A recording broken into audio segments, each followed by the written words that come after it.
Check one, check one. Okay.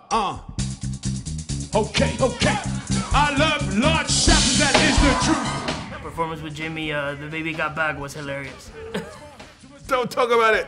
Thousands of generations, the gunslingers were knights. Sworn to protect us from the coming of the dark. Idris, welcome to Miami. Nice to see you, man. Nice to see you too. Thank you. Man, after seeing this movie, I want to read the books now. I love this so much, man. Oh, good. I'm glad you said that, because I only read one of the books. There's 8 of them, and I you know, hopefully we'll make a few more movies, but in that time period, I want to read all the books. It's a deep book. Has it ever happened to you, like Jake, have you ever envisioned something in your dreams that actually came true?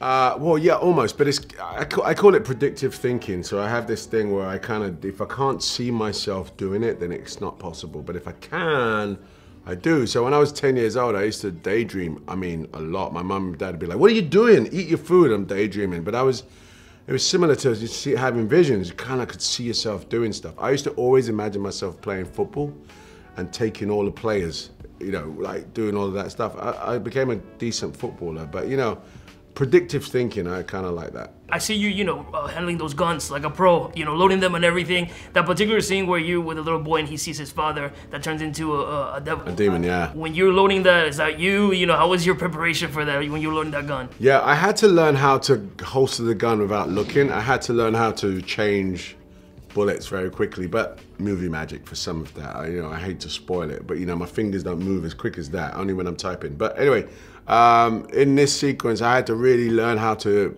pull that gun, put it back, reload as quickly as possible, yeah. Whoa. Who are you? It's you. You're a gunslinger, right?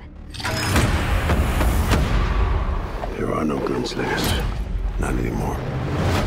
Matthew McConaughey, man, the Men in Black, he's a bad guy. He's a bad guy. He is bad, and we're not used to seeing him being bad, and the Men in Black normally are the people that actually save the world, so the Men in Black being bad this time is, you know, it's two things that are rare. Yeah, I think you're right. I think Steven enjoyed writing the Man in Black character, who I think comes up in a few different incarnations in his universe.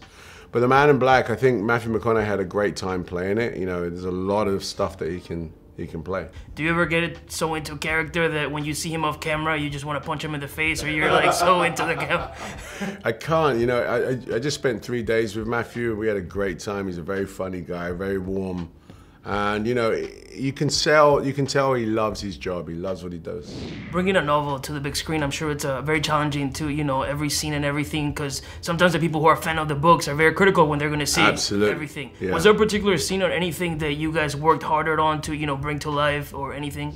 Well, listen, we had to pay attention to what the fans love about the characters, but we couldn't put everything in it. So, for example, the horn of Eld, you know, the horn. We do see it, we do see Roland have it, but we don't tell the story as deeply, you know, and I think we tried to distill as much of the 8 books into an entry.